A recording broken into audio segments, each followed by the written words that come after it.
Hola, ¿qué tal? Buenas tardes, estimadas alumnas, estimados alumnos. Un gusto saludarlos en estas fechas decembrinas.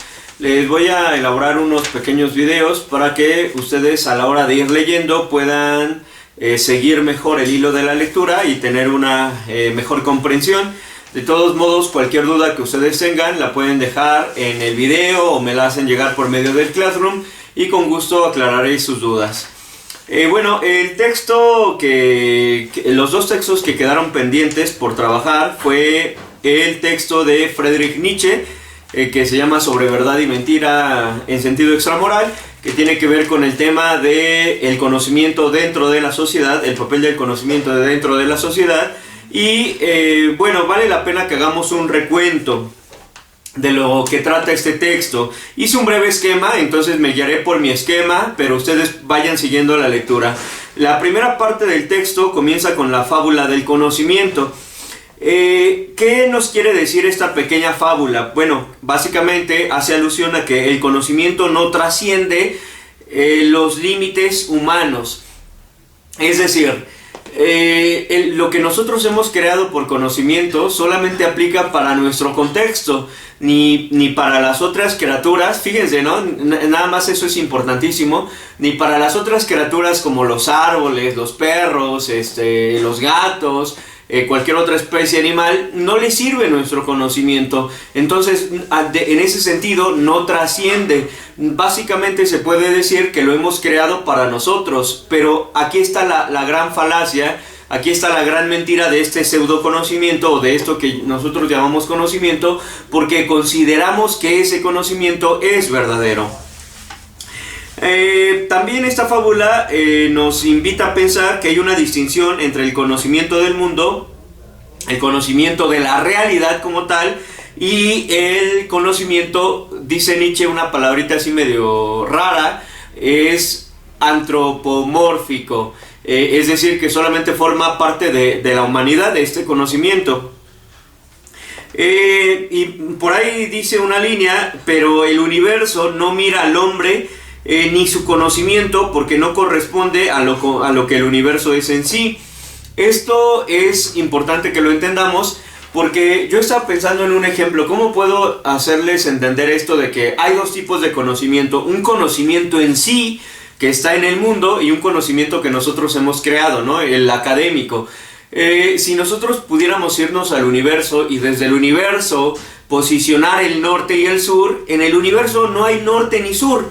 Podríamos pensar que alguien se inventó el norte, un cierto poder, un cierto grupo social, una cierta economía, se creó la idea de que hay un norte y un sur para posicionarse por encima o por arriba de otros pueblos, y hay un sur o un sur, que quiere decir que están debajo.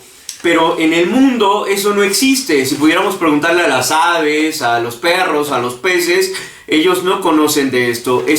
Entonces, creo que se reafirma más el argumento de que el conocimiento no trasciende. Luego hay una parte que, si bien Nietzsche no la menciona, creo que yo sí la mencionaré, porque también esta fábula del conocimiento nos hace pensar tres cosas. La primera, que hay que bajarle un poquito a nuestra arrogancia del conocimiento. Yo he visto, si bien no con ustedes, pero sí en grupos pasados, que hay una cierta arrogancia respecto a los que saben y los que no saben. A los compañeros o compañeras que les cuesta trabajo leer o desarrollar las matemáticas o las habilidades experimentales, algunos otros se burlan y los tachan de mensos o de burros o de mediocres, cuando en realidad pues uno no debería de tener esa arrogancia de sentirse superior por tener un conocimiento, porque, vuelvo a repetir, ese conocimiento es antropocéntrico, solamente es para el hombre, pero no corresponde al de la naturaleza. También vale la pena cuestionarnos algo, ¿no? ¿Qué conocimiento debo desarrollar y por qué? En estos momentos en los que sabemos que nuestra vida cultural, nuestra forma de vida cultural, se acerca al magnicidio, a la extinción, a partir de este reloj del fin del mundo, Bueno, pues ¿qué conocimientos vamos a desarrollar o para qué vamos a desarrollar esos conocimientos? Será muy necesario en ese contexto de las extinciones mundiales de diversas especies seguir desarrollando, por ejemplo, la parte económica, o seguir creando más automóviles, o seguir siendo así mezquinos y arrogantes con el conocimiento. Entonces creo que vale mucho la pena, porque ya ven que la fábula dice que en determinado momento pues el astro donde vivían los animales inteligentes y pues toda forma de vida desapareció. Entonces eso es lo que nos va a pasar a nosotros, y por eso vale la pena cuestionarnos pues qué conocimiento desarrollar. Y la tercera reflexión que surge de esta pequeña fábula del conocimiento de Nietzsche es atrevernos a ser valientes para dudar del conocimiento. Es decir, hacernos preguntas como: ¿estoy seguro que esto que conozco es de esta manera? ¿Será verdadero lo que conozco? ¿Mis pretensiones de verdad corresponden a la verdad del mundo, o simplemente es porque tengo algún poder? Por ejemplo, yo que soy profesor, ¿el conocimiento que les estoy enseñando es así, o solo porque soy el profesor y digo qué se debe de enseñar y qué deben de aprender, entonces ya se establece como conocimiento? Hay que atrevernos a dudar de eso. Bueno, yo como profesor todos los días me lo cuestiono, de hasta dónde tengo permitido enseñarles este tipo de pensamientos críticos o de pensamientos filosóficos. Hay un subtema en el texto de Nietzsche que se titula El engaño o arte de fingir, y aquí destaqué varias ideas importantísimas. La primera idea es que el intelecto ha sido utilizado solo para dañar a los demás. Creo que yo había comentado en clase que esta idea es de un filósofo que se llama Arthur Schopenhauer. Para Schopenhauer, idea que va a retomar Nietzsche, solo las personas que tienen intelecto son capaces de dañar a otros. Solo la gente inteligente es capaz de dañar, porque piensa en las maneras de hacerlo. Hay personas que son muy astutas manejando el lenguaje y pueden hacer sentir mal a los demás. O bien, cuando uno reconoce ciertas características o cualidades que no están en los demás, con toda razón podemos decir, ¿no?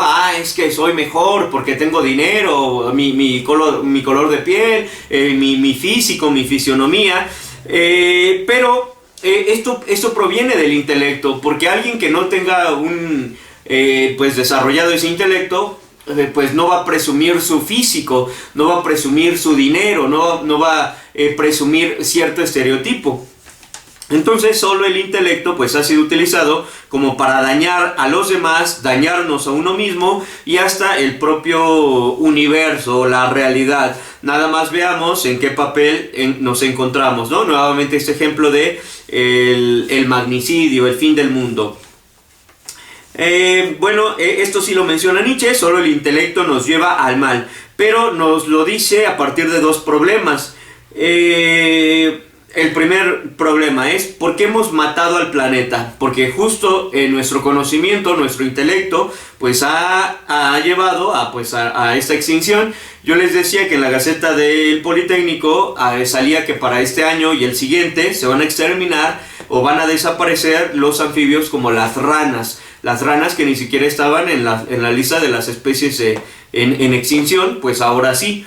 ¿Por qué? Pues porque nuestra forma de vida lo ha ocasionado. Y el segundo problema, que también lo menciona Nietzsche, es que utilizamos este intelecto para sobrevivir nada más. Pero surge el problema, ¿a costa de qué? ¿A costa de qué sobrevivimos? Porque Nietzsche lo dice claramente, ni siquiera es vivir, es sobrevivir. Hay una diferencia y creo que vale la pena que ustedes la piensen. ¿Qué significa vivir y qué significa sobrevivir? Entonces, ¿a costa de qué sobrevivimos? Les voy a leer un pequeño fragmentito que se encuentra en la página 23.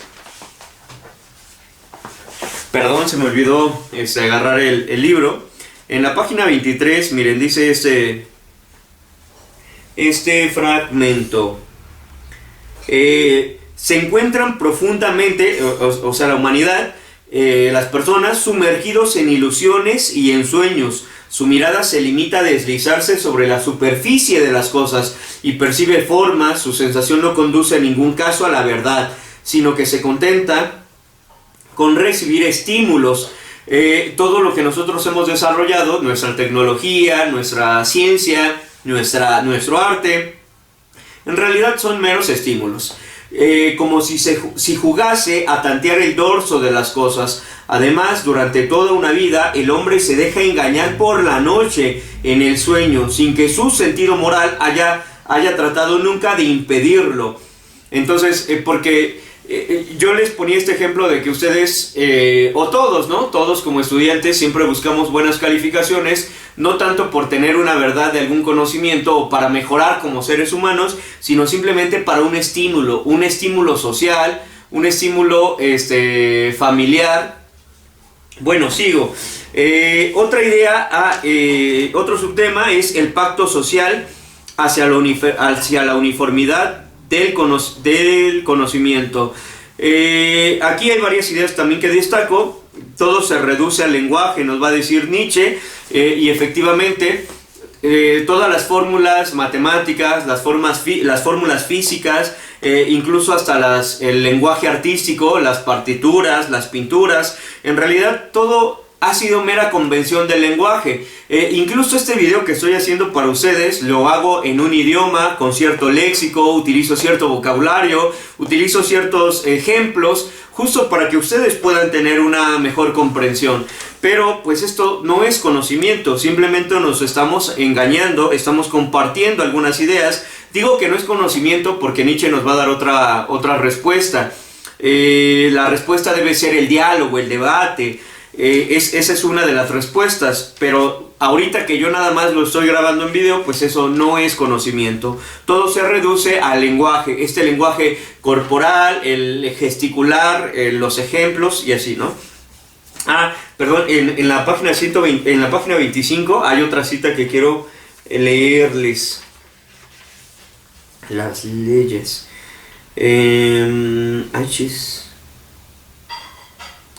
Miren, en la página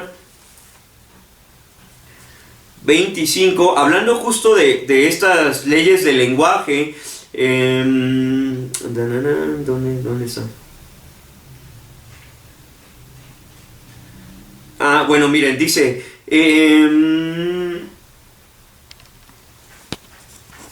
por eso los hombres no huyen tanto de ser engañados como de ser perjudicados mediante el engaño. En este estadio tampoco detestan en rigor el embuste, o sea, las mentiras, sino las consecuencias perniciosas, o sea, dañinas. Por ejemplo, si yo les estuviera mintiendo ahorita sobre lo que dice el texto, a ustedes no les importaría que yo les esté engañando, porque a lo mejor ni siquiera van a leer o ni siquiera van a estudiar, pero lo que les va a molestar es que los repruebe. Entonces, como tal, yo les puedo mentir y lo van a aceptar, pero lo que no puedo es causarles algún tipo de daño, a que haya algún tipo de consecuencia, porque lo que ustedes deberían de hacer, ya nos lo dijo Nietzsche en el sentido moral, sí es reclamarme por la mentira, pero no lo van a hacer porque lo que les interesa es la consecuencia de la mentira, es decir, el daño que haya causado la mentira, no tanto la mentira como tal, ¿no? Entonces, lo que les molestaría sería más reprobar que no les hubiera enseñado nada. Claro que habrá quienes se molesten en ambos casos, ¿no? Por mentirles y por haberlos reprobado. Sigo leyendo. Igual, página 25. El hombre nada más que desea la verdad en un sentido análogamente limitado. Ansía las consecuencias agradables de la verdad, aquellas que mantienen la vida. Es indiferente al conocimiento puro y sin consecuencias, e incluso hostil frente a las verdades susceptibles de efectos perjudiciales o destructivos. Y además, ¿qué sucede con esas convicciones del lenguaje? ¿Son quizá productos del conocimiento, del sentido de la verdad? ¿Concuerdan las designaciones y las cosas? ¿Es el lenguaje la expresión adecuada de todas las realidades? Entonces, bueno, eso ya es más que suficiente, ¿no? El siguiente subtema que sigue del texto es el olvido como causa inconsciente generadora. Dice así: se nos olvida, esto ya es una reflexión mía, que se nos olvida el acuerdo. Para Nietzsche hay un primer momento de donde surge la verdad, es decir, cuando los primeros seres humanos empezaron a desarrollar el lenguaje, empezaron a hacer leyes para digamos, mentirse a sí mismos, ¿no? Le llamaron árbol a un objeto que aparecía enfrente, a las criaturas les fueron poniendo nombres y así. Pero entre ellos mismos acordaron que esas eran mentiras, o sea, no era la verdad, sino simplemente eran acuerdos que tomaron los primeros seres humanos para que no nos confundiéramos entre nosotros. Pero hay un problema, que se nos olvidó a los bisabuelos, a los abuelos, a los padres, se les olvidó decirles a las siguientes generaciones que eso era mentira.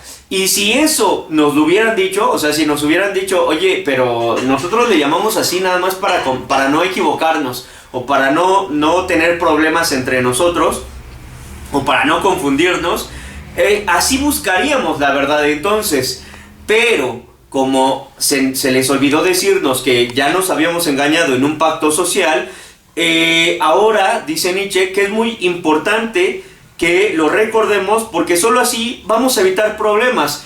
Y entonces por eso no buscamos la verdad, porque no queremos problemas con los demás. Si es que no se ha entendido, seguimos creyendo estas mentiras de llamarle árbol, pájaro, perro, vaca, río, nube, cielo. Seguimos creyendo en estas mentiras, inclusive en las mentiras que nos enseñan en la escuela, porque de lo contrario nos meteríamos en problemas. Si ustedes llegaran a contradecirme, bueno, a lo mejor a mí no, a mí me gustaría que debatiéramos más, pero con algún otro profesor o profesora les diría, no, es que 2 más 2 no puede ser 5. Eso, pero claro que eso también puede estar en debate. O que decir que la fotosíntesis en realidad no existió nunca. Bueno, eso a lo mejor con otros profesores o profesoras, pues eso también sería imperdonable. Pero sí deberíamos de cuestionar. Miren, página 27. En la página 27 dice, hay una cita bien bonita, dice, al inicio de la página dice, creemos saber algo de las cosas mismas cuando hablamos de árboles, colores, nieve y flores, y no poseemos, sin embargo, más que metáforas de las cosas que no corresponden en absoluto a las esencias primitivas. Es decir, todo nuestro lenguaje, compañeros y compañeras, todo el lenguaje académico, el lenguaje coloquial, el lenguaje artístico, todo ha sido metáfora de la verdad. ¿Qué es una metáfora? Pues es una forma de engañarnos. Por ejemplo, una metáfora de decir, las perlas plateadas de tu rostro, ¿no? Por ejemplo, pues se refiere a los dientes, pero en lugar de decirle dientes, les llamamos perlas. Entonces ven cómo se engaña, y lo mismo sucede con todos los demás ámbitos. Utilizamos metáforas para referirnos a las cosas, pero son una forma de seguirnos engañarnos. Los conceptos se forman de manera... esta es una idea muy buena. Aquí anoté que los conceptos se forman de manera individual, como si la característica de lo individual o de lo particular nos acercara a la verdad. Dice Nietzsche que no hablamos de las hojas, sino hablamos de la hoja, como si una hoja designara a todas las demás hojas que son muy diferentes entre sí. Y creer que hay un solo concepto es creer que solo hay un solo objeto y todos los demás objetos pues son mentira. Pero Nietzsche dice, y bueno, ¿y qué tiene de malo la pluralidad? ¿Por qué no hablar, por ejemplo, de este concepto tan famoso ahorita, que es el liberalismo, ¿no? ¿Por qué no reconocer, y que de hecho sí, muchos historiadores hablan de que no hay un liberalismo, sino hay liberalismos? Que no hay un concepto de cultura, sino hay conceptos de culturas, no en singular, sino de manera plural. Pero a mí sí me ha tocado muchos problemas con algunos profesores y profesoras, porque ellos creen que solo su concepto de cultura, solo su concepto de ciudadano, solo su concepto de conocimiento es el que vale, y todos los demás pues son ignorantes o somos ignorantes. ¿Qué rescatamos de este apartado de Nietzsche? Que si se eliminan las diferencias individuales, es decir, si generalizamos todo en un objeto, eso también se vuelve engañoso, porque es como si yo los generalizara a todos y dijera el estudiante, y ya me olvido de todas las características particulares que tienen cada uno de ustedes, sino las englobo. Pues ahí estoy mal, porque cada uno de ustedes tienen características que los hacen o que nos hace tener muchos sentidos de lo que significa ser estudiante. Segunda característica, se busca lo primigenio como si hubiera un modelo a seguir. Por ejemplo, dice Nietzsche que se busca el árbol primigenio y de ahí se ha definido a los pinos, a los cipreses, a los abedules, a todo el conjunto de árboles, pero a partir de algo primigenio. Pero, ¿qué nos hace creer que efectivamente acercarnos al pasado de las cosas o al modelo original o al modelo originario nos permite afirmar que eso es conocimiento? Porque dice que eso pasa incluso con los valores. Pone el ejemplo de la honestidad. ¿Quién hace el concepto de honestidad? Pues lo hacen los aristócratas, los primeros ricos. Y ellos crearon todos los demás valores. Pero si nosotros seguimos creyendo que honestidad es lo que hacía mi bisabuelo o mi tatarabuelo, pues obviamente lo que hacía él no corresponde a nuestra realidad. Pero seguimos pensando que hay algo originario, algo primigenio, y que de ahí se puede hacer conocimiento. En la página 28 nos da la concepción de, entonces, a partir de esto que nos está diciendo de la metáfora como una forma de autoengaño, de este autoengaño también de generalizar y de olvidarnos de las particularidades o de buscar lo primigenio, estas tres características, Nietzsche dice, bueno, entonces a partir de este análisis que he hecho, ¿qué es la verdad? Y en la página 28 nos da la concepción de verdad. La verdad es una metáfora, nos lo vuelve a reafirmar. Oculta, todo el lenguaje es metafórico, pero eso de ninguna manera quiere decir acercarnos a la verdad. Hay un apartado que se llama la importancia del arte. Ustedes por favor léanla. Es la última partecita del texto de Nietzsche, porque ahí ya está la propuesta. Espero que con estas ideas haya mejorado su comprensión del texto, que como ya lo habíamos visto en clase, pues no es nada difícil. Un gusto saludarlos, gracias por poner atención. Hasta luego, compañeros y compañeras.